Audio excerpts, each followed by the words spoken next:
Hello my dear TNPSC மக்களே, எக்ஸாம்லாம் முடிஞ்சது, என்னதாம்மா பண்ணிகிட்ருக்க, வீடியோ எதுவுமே காணும் அப்படின்னு நினச்சிட்டு இருக்கீங்களா? ஒன்றும் இல்லை, கொஞ்சம் நல்ல ஒரு பிளான் எல்லாம் பண்ணி ஸ்லோவாக வரலான்னு தான் உட்காந்துருந்தேன். ஸோ எக்ஸாம் முடிச்சுட்டு அப்போ வந்து கிட்ஸுக்கும் ஹாஃப் இயர்லி லீவு. ஸோ அப்படி ஒரு 10 days ஃப்ரீயாகவே உட்காந்தாச்சு. இவங்களை ஸ்கூலுக்கு அனுப்பிட்டு அடுத்தால ஸ்டார்ட் பண்ணணுன்னு தான் இருந்தேன். ஸோ அதே மாதிரி இப்போ நல்லா போயிட்டுருக்கு. இது ஒரு சின்ன ஃப்ளாஷ்பேக்லேருந்து வரேன். 2024 பார்த்தீங்கன்னா குரூப் 4 எழுதிட்டு வந்து ஒரு விரக்தியின் உச்ச நிலையில் உட்காந்துருந்தேன். இனி இதை நான் படிக்கவே மாட்டேன் அப்படின்ற ஒரு நிலைமைக்கு நான் வந்துட்டேன்.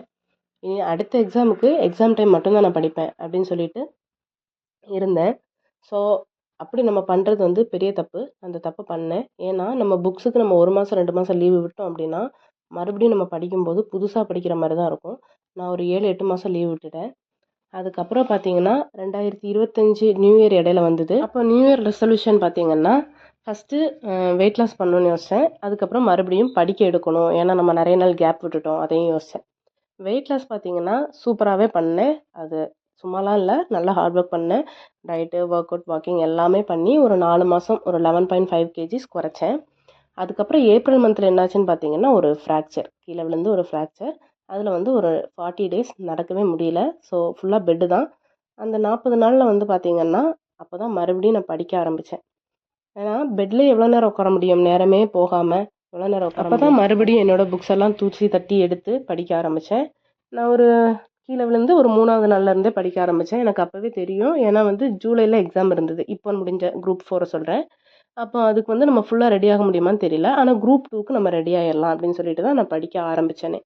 ஸோ நான் ஸ்டார்ட் பண்ணும்போதே என்னோடய இது வந்து குரூப் 2க்கு நம்ம நல்லா பண்ணுறோம், அந்த வேலை நம்ம குரூப் 4ஐயும் எழுதுவோம் அப்படின்னு சொல்லி பிளானில் தான் எழுதினேன். குரூப் 4 அதே மாதிரி எல்லாருக்குமே வந்து ஒரு கஷ்டமான சூழ்நிலை தான். ஆனால் வந்து நான் என்ன யோசிச்சேன்னா, ஓகே நம்ம இதை வந்து நம்ம படிச்சுட்டு எழுதுகிற ஒரு எக்ஸாம் தான் பார்த்தோம். குரூப் 2 தான் நம்ம நல்லா படிக்கிறோம் அப்படின்னு சொல்லிட்டு நான் அதை விட்டுட்டேன். இப்போ 2 நல்லா எழுதினியா அப்படின்னு கேட்டிங்கன்னா, 2ல் எனக்கு என்ன நடந்ததுன்னா, டைமை நான் இன்னும் நான் கொஞ்சம் ஸ்பீடாக எழுதுறதாகட்டும், மேக்ஸ் நல்லா ஸ்பீடாக போடுறதாகட்டும், இது எல்லாமே நான் நல்லா பண்ணியிருந்தேன்னா இன்னும் என்னால் வந்து ஒரு 13-14 கேள்வி கரெக்டாக போட்டிருக்க முடியும். என்னால் ப்ரிலிம்ஸ் கிளியர் பண்ணியிருந்திருக்க முடியும். இப்போ நான் வந்து தெரிஞ்ச கேள்விகளே நிறைய தப்பு பண்ணிட்டு வந்திருக்கேன். இதுக்கு ரீசன் பார்த்தீங்கன்னா, நம்ம வந்து நிறைய எக்ஸாம்ஸ் போட்டு பார்க்காதது ரீசன். ரிவிஷன் இன்னும் கொஞ்சம் நல்லா பண்ணியிருக்கணும்.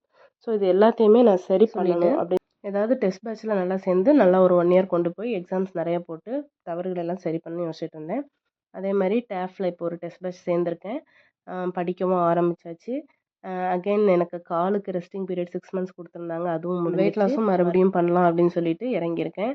காலுக்கு வந்து முன்னாடி மாதிரி ஒர்க் அவுட்லாம் பண்ண முடியுமான்னு தெரியல, ஆனாலும் நான் ட்ரை பண்ணுவேன். அந்த வீடியோஸ்லாம் ஷேர் பண்ண முடியுமான்னு தெரியல, ஆனால் எனக்கு பழைய மாதிரி நல்ல ரிசல்ட்ஸ் இருந்ததுன்னா நான் உங்ககிட்ட டிப்ஸ் வந்து ஷேர் பண்ணுறேன். படிக்கிறதுக்கு ஆரம்பிச்சிட்டேன். இதுதான் லைஃப் அப்டேட். 1 இயர் பிளான் பண்ணியிருக்கேன். 1 இயர் நல்லா ஹார்ட் ஒர்க் பண்ணணும். வீடியோஸ் வந்து கன்சிஸ்டன்சியாக போட முடியுமான்னு தெரியல, ஏன்னா படிக்கிறதுக்கு கொஞ்சம் நிறைய டைம் ஸ்பெண்ட் பண்ணலான்னு யோசிச்சிருக்கேன். நிறைய மிஸ்டேக்ஸை சரி பண்ணணும், ரிவிஷன் நிறைய பண்ணணும், எல்லாம் யோசிச்சிருக்கேன். என்னால் ஷேர் பண்ண முடிஞ்ச அளவுக்கு இந்த மாதிரி குட்டி குட்டி வீடியோஸ் நிறைய ஷேர் பண்ணுறேன். ஸோ உங்களோட கருத்துக்களை கமெண்ட்ஸில் ஷேர் பண்ணுங்கள். இதே மாதிரி இன்னொரு வீடியோவில் நான் உங்களை சந்திக்கிறேன்.